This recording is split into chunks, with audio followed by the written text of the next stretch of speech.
बस एक सेकंड के लिए रुको और खुद से एक सवाल पूछो, क्या मैं वो जिंदगी जी रहा हूं जो मैं जीना चाहता था? अगर जवाब हां है तो ये वीडियो तुम्हारे लिए नहीं है। लेकिन अगर अंदर से कहीं एक आवाज आई, एक हल्की सी हिचकिचाहट, एक दर्द जो तुमने कभी किसी को नहीं बताया, तो ये वीडियो तुम्हारे लिए ही बनी है। दुनिया में हर साल लाखों लोग सपने देखते हैं, डॉक्टर बनने के, आईएएस बनने के, खुद का बिजनेस खड़ा करने के, एक ऐसी जिंदगी जीने के जिसमें उन्हें किसी के आगे झुकना ना पड़े। लेकिन डेटा कहती है 95% लोग उन सपनों के साथ ही मर जाते हैं। ये कोई थ्योरी नहीं है और नहीं कोई मोटिवेशनल गिमिक है। ये वो सच है जो तुम हर रात महसूस करते हो जब घर की लाइट्स बंद होती हैं, सब सो जाते हैं और तुम अकेले छत को देखते रहते हो। तो सवाल ये नहीं है कि लोग फेल क्यों होते हैं, लेकिन असली सवाल ये है, क्या तुम भी उन 95% में हो? और अगर हो तो क्यों? आज मैं तुम्हें वो बताऊंगा जो कोई नहीं बताता। कोई शॉर्टकट नहीं, कोई 5 टिप्स नहीं, बस एक रॉ, ब्रूटल और ऑनेस्ट ट्रूथ जो शायद तुम्हें हर्ट करे लेकिन जो तुम्हें बदल भी सकती है। एक स्टोरी सुनो। एक लड़का था राहुल, जो मिडिल क्लास फैमिली से बिलोंग करता था, यूपी के एक छोटे से शहर से। पिताजी गवर्नमेंट जॉब में हैं, माँ घर संभालती हैं और 2 छोटी बहनें हैं। बचपन से राहुल होशियार था। टीचर्स कहते थे इसमें स्पार्क है, रिलेटिव्स कहते थे ये बड़ा आदमी बनेगा, और राहुल भी यही मानता था। 12th में 92% आए, सब खुश थे। इंजीनियरिंग कॉलेज मिला, पहली बार घर से बाहर निकला। नई दुनिया, नई आज़ादी, नए दोस्त। और यहीं से शुरू हुई वो जर्नी जो बाहर से प्रोग्रेस जैसी दिखती थी, लेकिन अंदर से एक स्लो पॉइजन थी। पहला साल कॉलेज में सब अच्छा लगा, एक्साइटमेंट था, पर स्लोली एक कंफर्ट सेटल होने लगी। लेक्चर्स मिस होने लगे, कल पढ़ लेंगे वाली हैबिट बनने लगी। दूसरा साल बैकलॉग्स आने लगे, एंजाइटी बढ़ने लगी।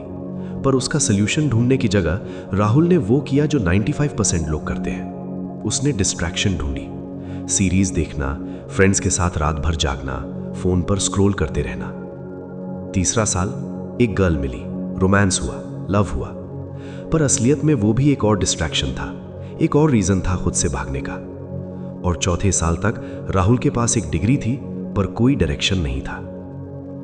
क्या राहुल बुरा इंसान था? नहीं। क्या वो लेजी था? थोड़ा, पर पूरी तरह नहीं। तो फिर क्या हुआ? वही हुआ जो 95% के साथ होता है। उसने कभी खुद से ऑनेस्ट कॉन्वर्सेशन नहीं की। उसने कभी नहीं पूछा मैं एक्चुअली चाहता क्या हूं। वो हमेशा वो करता रहा जो दूसरे एक्सपेक्ट करते थे। इंजीनियरिंग इसलिए नहीं की क्योंकि पैशन था, बल्कि इसलिए की क्योंकि रिलेटिव्स ने कहा था इंजीनियर बन जा, पैकेज मिलेगा। और जब वो फील्ड उसे फुलफिल नहीं करती थी तो उसने ब्लेम किया सर्कमस्टेंसेस को, टीचर्स को, सिस्टम को, फेट को, कभी खुद को नहीं।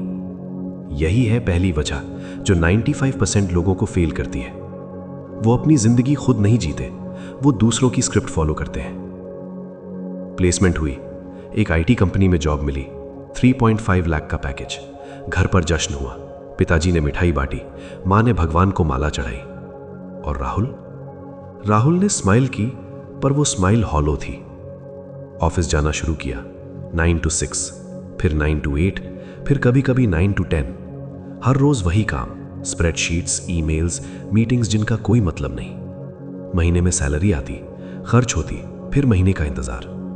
और धीरे धीरे राहुल उस साइकिल में फंस गया जिसे लोग सेटल्ड लाइफ कहते हैं। पर क्या वो सेटल था या सिंपली स्टक था? देखो, यहां मैं तुमसे पूछना चाहता हूं, क्या तुम भी कभी ऐसे ऑफिस में बैठे हो जहां घड़ी देखते रहते हो कब 6 बजे? क्या तुमने भी कभी संडे की शाम को वो ड्रेड महसूस किया है, कल फिर मंडे है? क्या तुमने भी कभी किसी और की सक्सेस देखकर अंदर ही अंदर सोचा है ये मैं भी कर सकता था? अगर हां, तो तुम राहुल हो। और राहुल का सबसे बड़ा दुश्मन कौन था? Comfort zone. ये शब्द इतने इनोसेंट लगते हैं, इतने सेफ, इतने कोजी, पर ये तुम्हारी जिंदगी की सबसे बड़ी जेल है।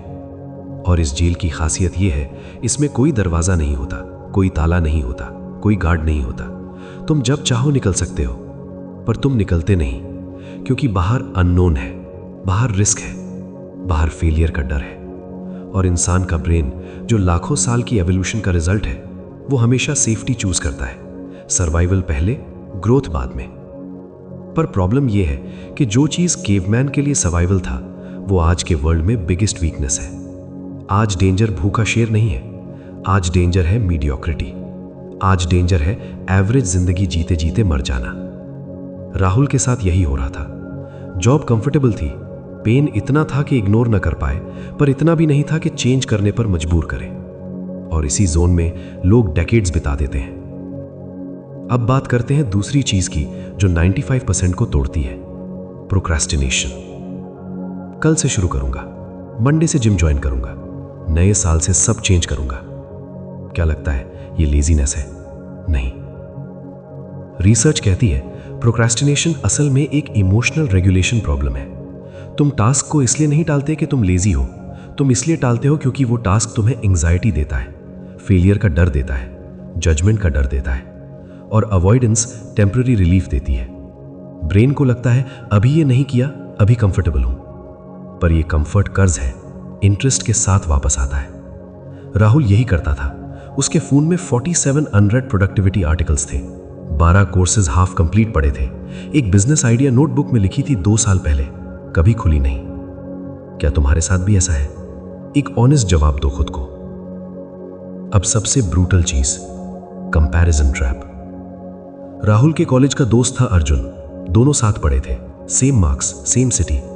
पर अर्जुन ने ग्रेजुएशन के बाद स्टार्टअप किया, 2 साल में फेल हुआ, फिर दूसरा ट्राई किया, थोड़ी सक्सेस मिली, पिवट किया, और आज अर्जुन एक कंपनी चलाता है जिसमें 50 लोग काम करते हैं।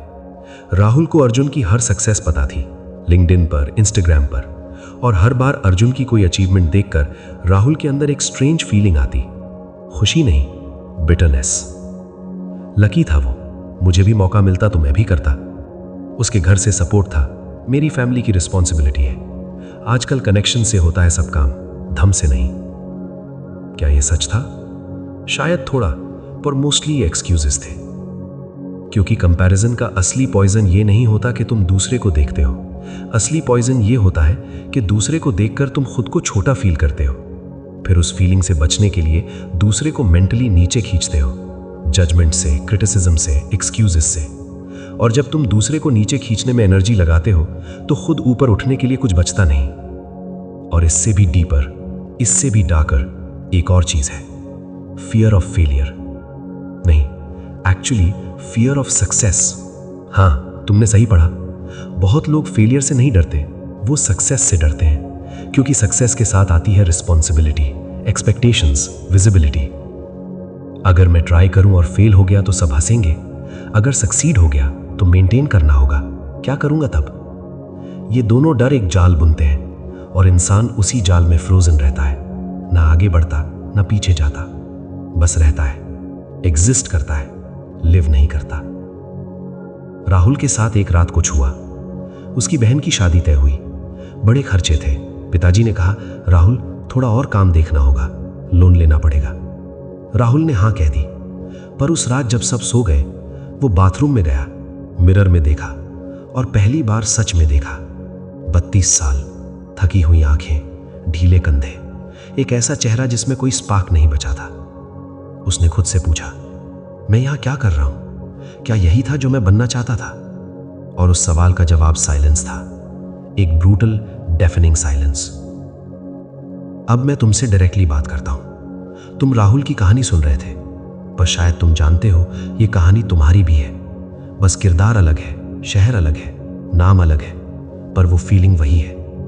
तो अब सवाल ये है, टर्निंग पॉइंट कैसे आता है?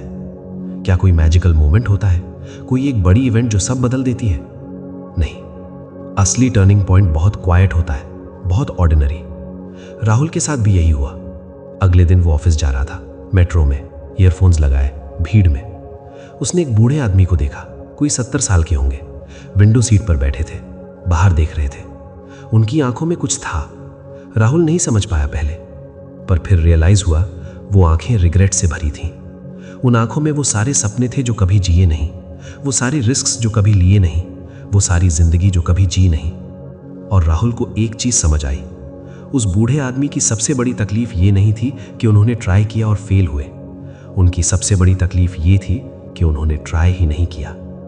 व्हाट इफ, वो दो शब्द जो जिंदगी भर पीछा करते हैं। राहुल ने अपने ईयरफोन्स निकाले, फोन बंद किया और उसने खुद से एक प्रॉमिस की, सिर्फ एक।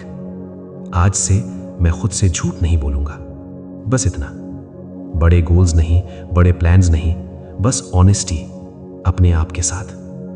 और यही मूवमेंट था टर्निंग पॉइंट, क्योंकि जब तुम खुद से झूठ बोलना बंद करते हो तो सब कुछ साफ दिखने लगता है। तुम्हें पता चलता है कि तुम कहाँ हो, कहाँ जाना चाहते हो और रास्ते में क्या